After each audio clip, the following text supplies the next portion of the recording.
2/3 of 31.5 million businesses will fail cyclically every 5 years, 97% every 10. I believe that the numbers never lie. 35.5 million small to mid-sized businesses in America. Those are businesses under $100 million. So here's the thing.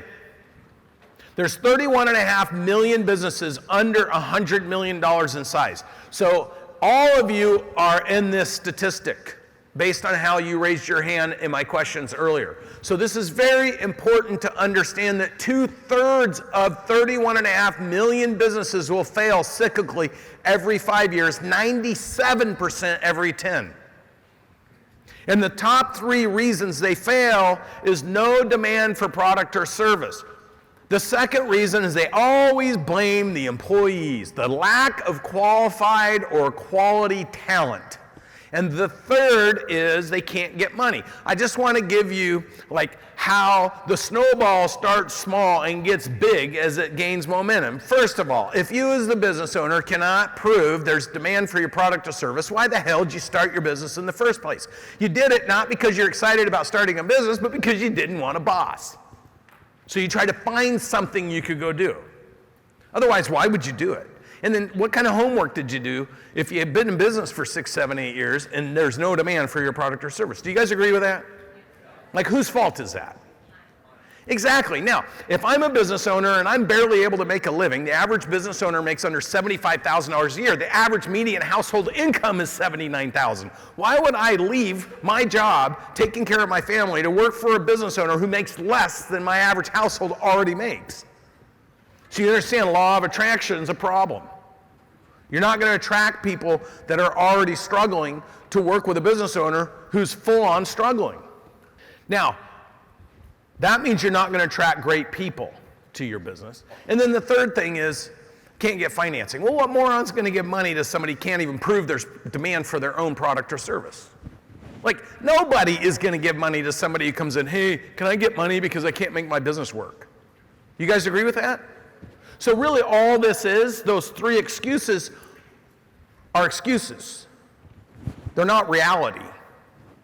They're formulated to justify mediocrity or failure. 25 million of those business owners work by themselves. They're stuck. What I can tell you is that in all of our science, businesses that were at 100K of revenue per employee, the owner made 0 money other than their own personal production. Businesses that were running 250K of revenue per employee were running a 15 to 18% profit.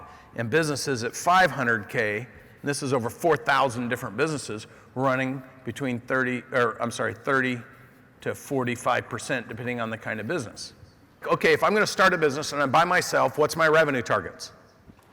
250 to 5. Scale is when I get to 250, I want to maximize that and try to get to 5. Scaling is now I'm going to go hire some employees and they need to contribute 250 to 500. Does this make sense?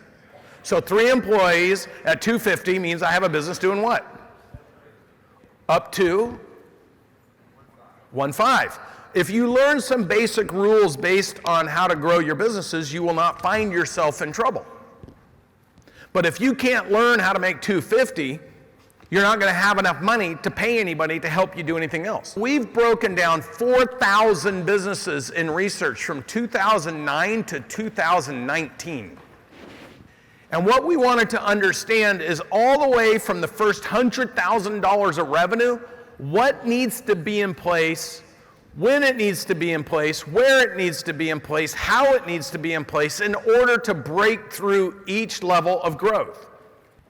And then we ask the question, what specifically needs to happen at each of those breakpoints in order to break through the next level?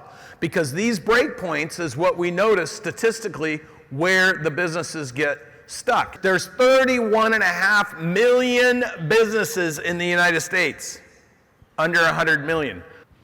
98.2% of all businesses under 100 million are stuck in breakpoint 1.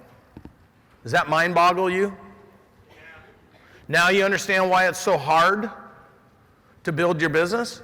Statistically, if you have more than 12 employees, you're already in the top 1.8% of successful businesses under 100 million. Now the issue is, as you push to get bigger, that's where that 10-year statistic of 97.2% of all businesses fail within the first 10 years is because what our science showed is as you push to grow, you actually grow on weakness if you don't have the right foundation in place, and then you bust. And you go out of business or you slip backwards. And so our science showed this.